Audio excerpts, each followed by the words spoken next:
Okay, so when I come home, I never let the dog out immediately after I come home. I wait a few minutes, I walk around the house, do other things.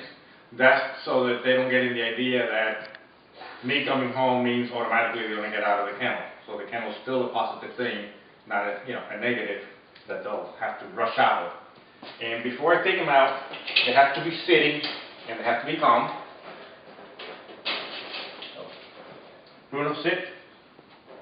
Bruno, sit.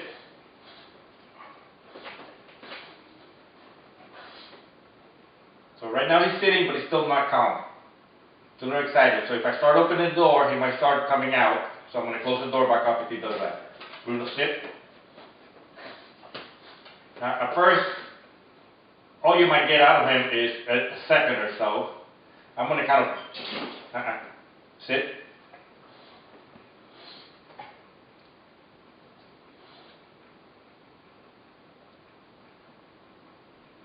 Okay, I'm getting a good 5 seconds out of him, so I'm going to let him go. Bruno, go. Good boy. Good boy, Bruno. Good boy.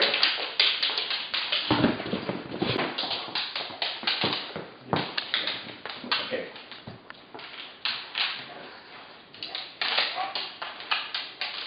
Okay, going in the kennel, at first, I have them on a leash. Later on, as they get used to going in the kennel, I'll just say kennel and have them go on their own. But for now, since he's not used to it, I have him on the leash. And I might have to coax him into going in the kennel. We'll see how it goes. So I bring him towards the kennel. Bruno, kennel. Kennel. Good boy. Now I didn't have to do any coaxing or anything with him. He just went right in. Good boy, Bruno. Good job.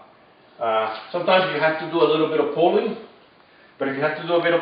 I'm going to do it with him just so you see. Free.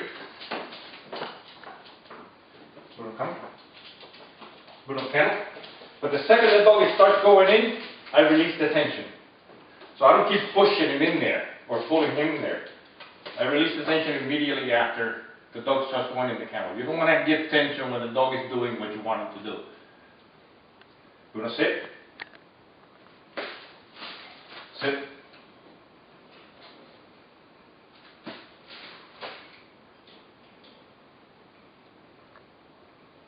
Bruno, free. Good boy. Good boy, Bruno. Good boy. Alright. Stop that for a second. You ready? Yep. Okay. So for the feeding, I start out by tying the dog to the refrigerator. That keeps the dog from wandering around while I'm trying to teach him. So, I mean, a really, really big dog might pull the refrigerator, but usually they don't. So I tie him down.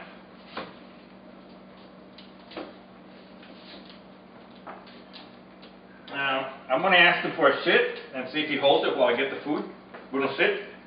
Bruno, sit. Stay.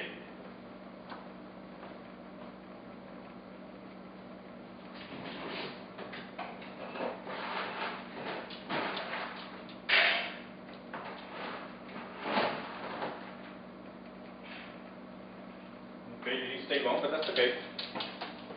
Now he's getting excited because he knows food is coming. So I pretend to eat out of the food. So this is my food that I'm going to share with him.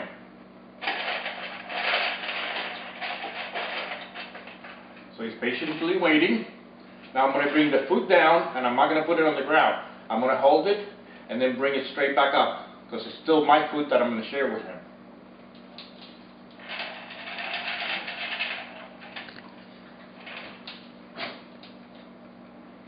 Bruno, sit. Bruno, sit.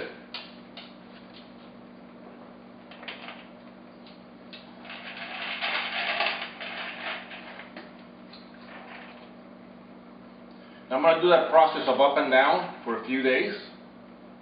Now for the sake of doing the video, I'm going to go to step 2. And in step 2, I bring it down and then take it straight back out. I don't take it straight back out at the beginning because sometimes that kicks in the resource guarding that a dog might have when you take it straight out. Somehow, when you take it straight up, it doesn't affect that. So I'm going to try. Good boy. Sit. Good boy.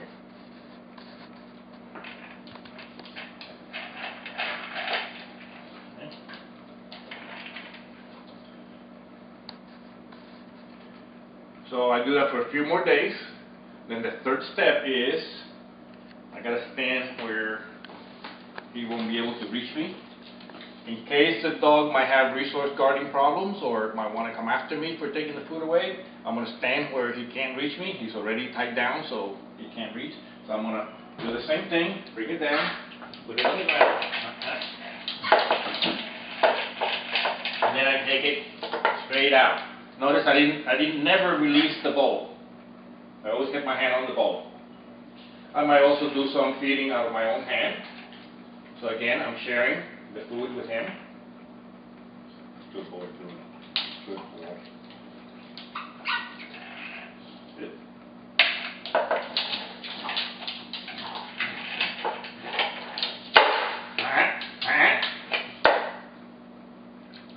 Okay, so it kind of kicked in. He kind of put his paw on it. So that's something I gotta break him away from.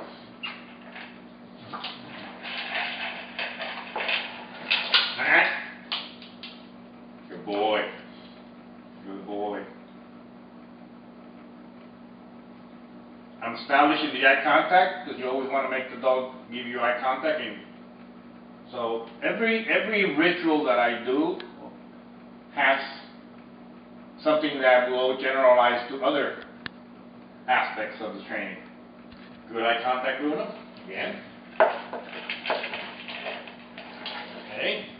Good. That time, he didn't put his paw on it. Good boy.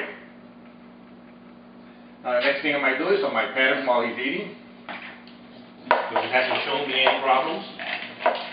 Again, I want him to get used to people being around him when he's eating. Good boy.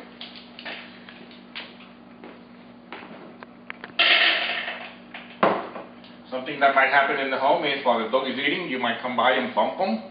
Just doing things around the house. You don't want the dog to react to that. So this time I'm going to put it down and I'm going to leave it.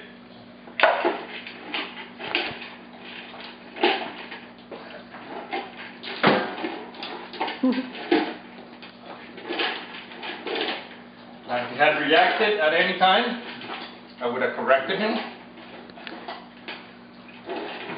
Again.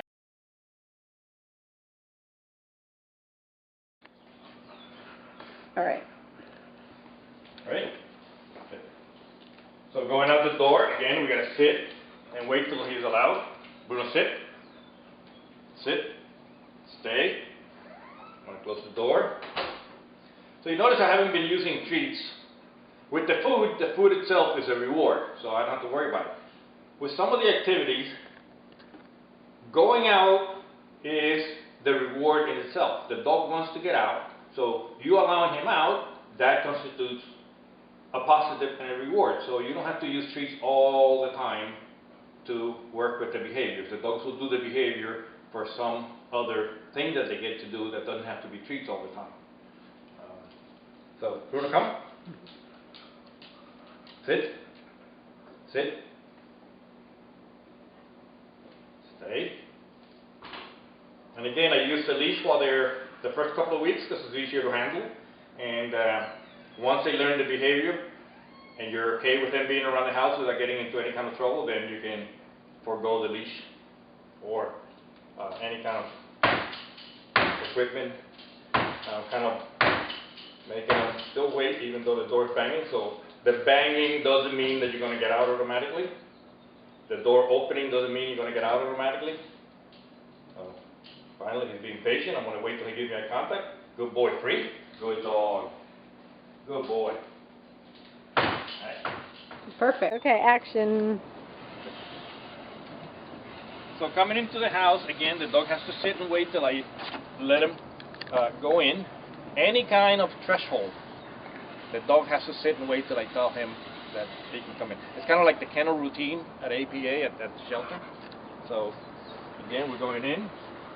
So Bruno, sit. Boy. Stay. Sit. Bruno, sit.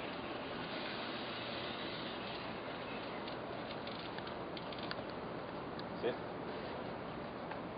Good.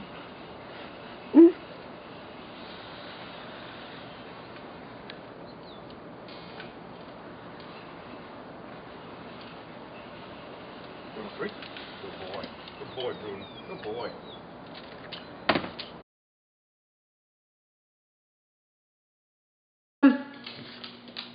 Come on.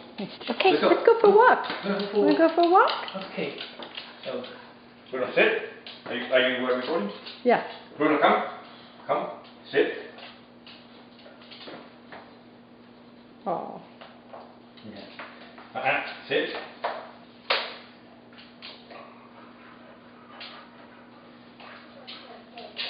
There we go. Bruno, come. No. Sit. Hey. This is good because my dog is distracting him. So we're going to work on being relaxed and calm before we go. Bruno. Sit. Sit. Stay. By the way, just because the dog is sitting doesn't mean he's relaxed yet. Some people misunderstand that. Dog can still be tense. Stay.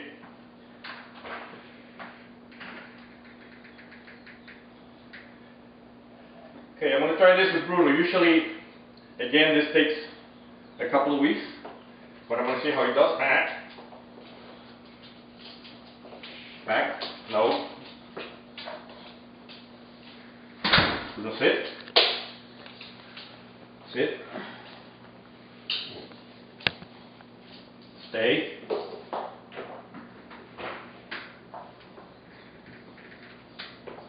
Back. Stay. Okay, he's not relaxed. Back. Sit. Sit. Stay. Hang on. Back. Sit. We're gonna sit. Stay.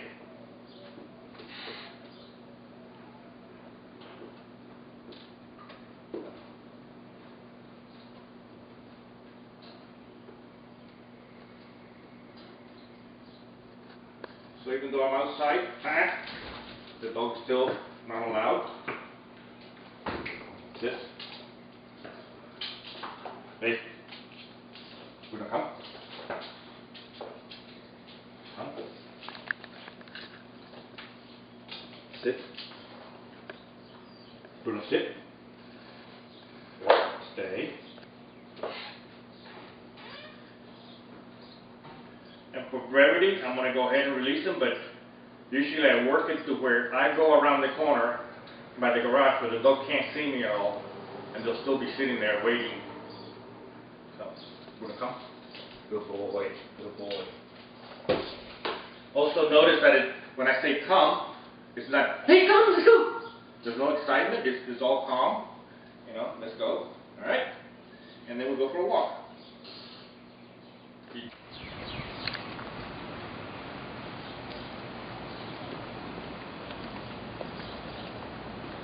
Let's see how he behaves.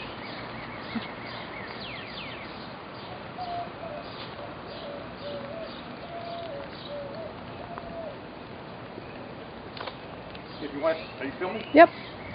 Okay, so during the walk, if the dog starts sniffing around trying to stop, they are not allowed. So let's say the dog wants to go to the bathroom. So I said, okay, you got to wait till I decide where you're going to go, not whenever you feel like going. So we out for a nice stroll, and then I say, okay, he keeps trying to go. I'm not letting him. So I'm going to pick a spot, and then I'm going to free him. Do the free. Free. And so then I let the dog go, sniff around. In this case, he's not interested because he just went to the bathroom a second ago. So, again, once the dog goes, or it doesn't go, we go back to our working walk and do what we walk.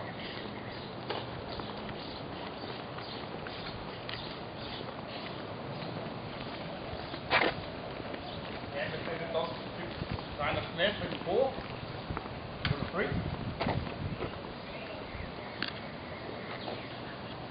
So I'm not keeping him from going. I'm making him go when I decide.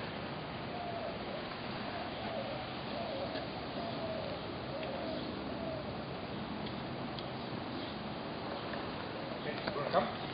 Come. Come. Good boy. Eat. Good boy. Notice that I got a loose leash, but it's loose enough that he can walk, but not loose enough that he can smell the ground. So if he tries to smell the ground, he's going to put pressure automatically on the leash. And so he's got to pop back up.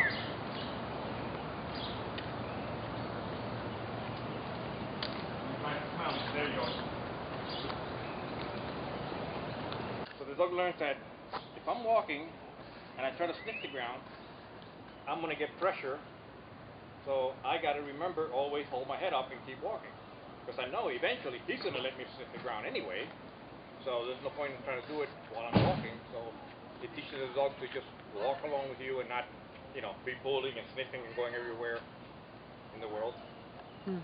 Alright? That's enough for the instruction, I think. Sit.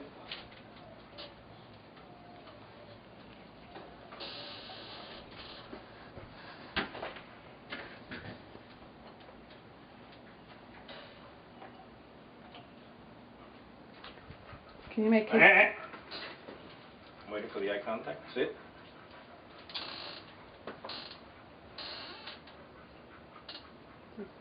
Pretty good boy.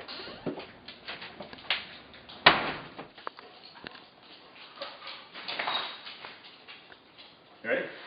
Alright, so now we got everybody out, and everybody's excited to go out. So we're going to do the 3 teams sitting down. Madison, come. Dax, come. Madison, sit. Dax, sit. Sit. Madison, get over here. Madison, sit. Good. Dax, come. Bruno. Bruno.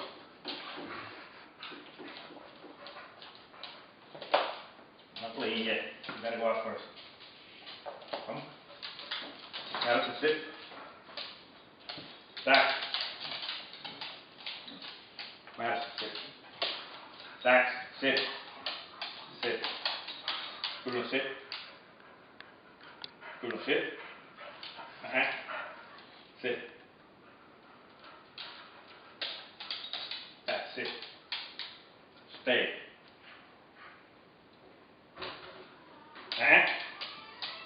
Sit. Stay.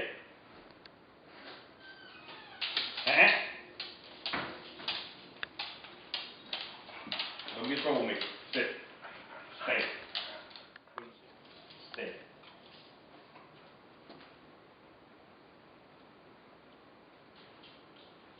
Okay. Everybody out.